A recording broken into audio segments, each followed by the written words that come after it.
देश किसी के बाप की जागीर नहीं है। इन्होंने एक समझ रखा है, ये देश बर्बादी की तरफ लेके जा रहे हैं।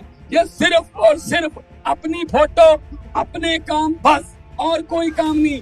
ED, CBI, supreme court, election commission, NITI Aayog किसी की बात नहीं मानते। ये आ गए आजकल के नए अंग्रेज। ये नए अंग्रेज आ गए। पहले लड़े थे गोरों से, चोरों से। ये कह रही हैं हम यूक्रेन और रशिया का युद्ध रुकवा देते हैं। ऐड आती है ना, पापा मोदी ने युद्ध रुकवा दिया। अरे अपने घर वालों को तो अंदर कर रहे हो, वहां का युद्ध रुकवा रहे हो। अगर दिल्ली में सरकार नहीं बनी तो दिल्ली में सरकार की चलने नहीं देनी, एलजी की चलेगी। अगर पंजाब में सरकार नहीं बनी तो गवर्नर तंग करेगा। अगर बंगाल में सरकार नहीं बनी तो गवर्नर रूल करेगा। अगर केरला में सरकार नहीं बनी तो गवर्नर रूल करेगा। अगर झारखंड में सरकार नहीं बनी, हेमंत सोरेन को गिरफ्तार करेंगे। अगर तमिलनाडु में सरकार नहीं बनी तो गवर्नर चीफ मिनिस्टर का भाषण ही नहीं पड़ेगा।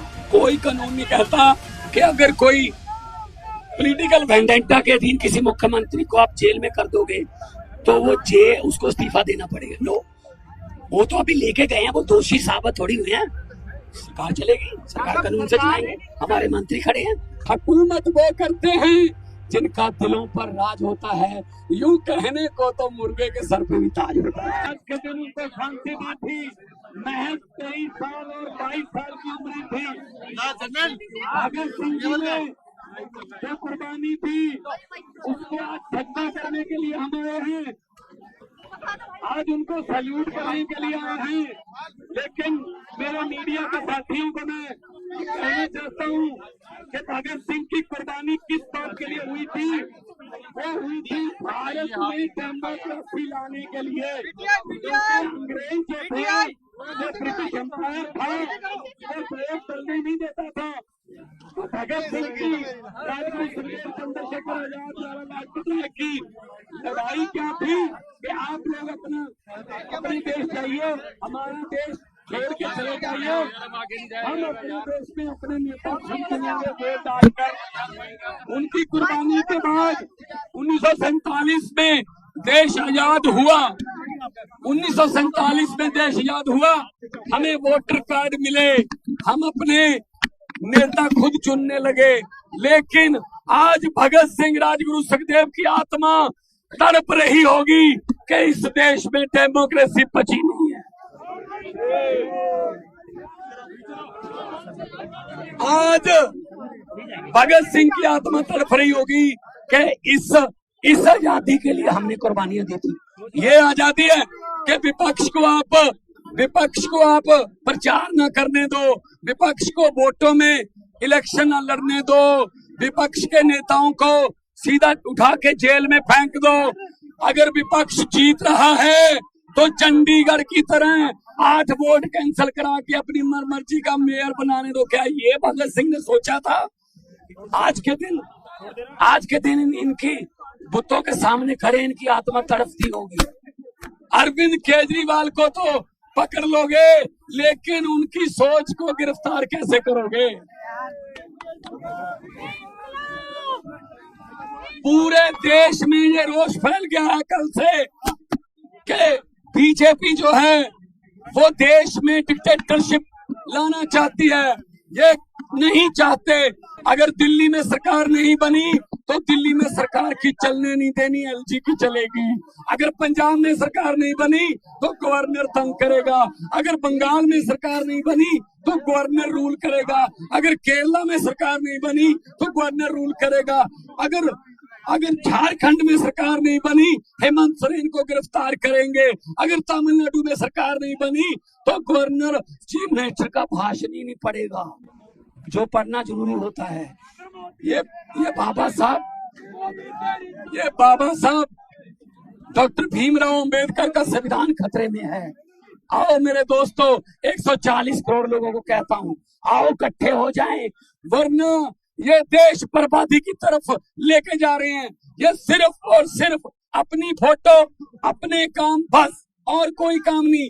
ED, CBI, supreme court, election commission, NITI Aayog किसी की बात नहीं मानते। ये क्या समझ रखा है इन्होंने देश को? इन ये देश किसी के बाप की जागीर नहीं है।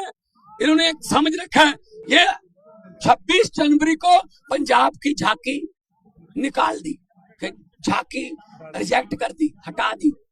अरे भगत सिंह से बड़े हो गए तुम, राजगुरु सुखदेव से बड़े हो गए तुम, करतार सिंह सराभा से बड़े हो गए, लाला लाजपत राय से बड़े हो गए। आपके यहाँ आपका कोई रिश्तेदार जलियांवाले बाग में मारा गया था? ना ना ना। अरे आजादी लेके दी जिन्होंने, उनकी झांकियां रिजेक्ट कर रहे हो। क्या क्या हिम्मत है आप में। सो मेरे देशवासियों, आओ, देश को बचाने के लिए हमें बाहर निकलना पड़ा था। पहले लड़े थे गोरों से, चोरों से, पहले लड़े थे गोरों से, चोरों से, तो ये आ गए आजकल के नए अंग्रेज, ये नए अंग्रेज आ गए। आज आपको सुन के हैरानी होगी, आज पूरी दुनिया के अखबारों में, वाशिंगटन पोस्ट, न्यूयॉर्क, जर्मनी के कई अखबार, उन्होंने फ्रंट पेज पे छापा है कि भारत में डेमोक्रेसी खतरे में है। और ये कह रहे हैं ये बिगेस्ट डेमोक्रेसी है। ये कह रहे हैं हम यूक्रेन और रशिया का युद्ध रुकवा देते हैं। ऐड आती है ना, पापा मोदी ने युद्ध रुकवा दिया। अरे अपने घर वालों को तो अंदर कर रहे हो, वहां का युद्ध रुकवा रहे हो, हद कर रहे हो। हरियाणा के नौजवानों को कह रहे हैं अब यूक्रेन चले जाओ, यूक्रेन चले जाओ, युद्ध में झोंक रहे हैं। तो ये दादागिरी ये नहीं चलेगी। पार्लियामेंट में मैं यही बोलता था, अरविंद केजरीवाल बाहर आएंगे और बहुत बड़े इनकलाब के साथ बाहर आएंगे, पूरे देश में लहर फैलेगी। अरविंद केजरीवाल एक व्यक्ति नहीं है, अरविंद केजरीवाल एक व्यक्ति नहीं है, अरविंद केजरीवाल एक सोच है। आप सोच को कैद नहीं कर सकते। जब तक केजरीवाल बाहर नहीं आते, सरकार कैसे चलेगी दिल्ली की? चलेगी दिल्ली की सरकार, किस तरह से चलाएंगे? कानून के मुताबिक ही चलाएंगे।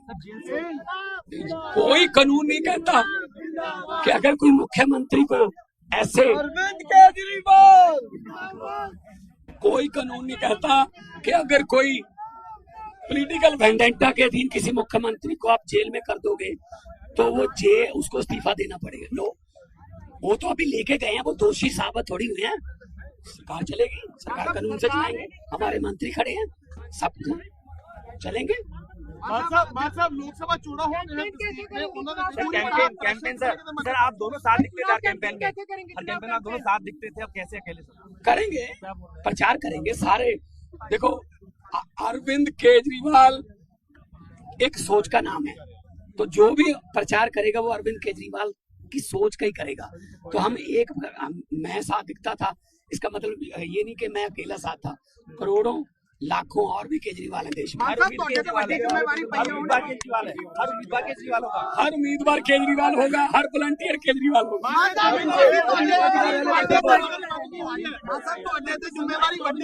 फिर क्यों रब मेरी औखे कम्मा ते ड्यूटी ला दिंदा है, पर शायद रब नूं पता है कि मैं औखे कम कर लेना, करांगे।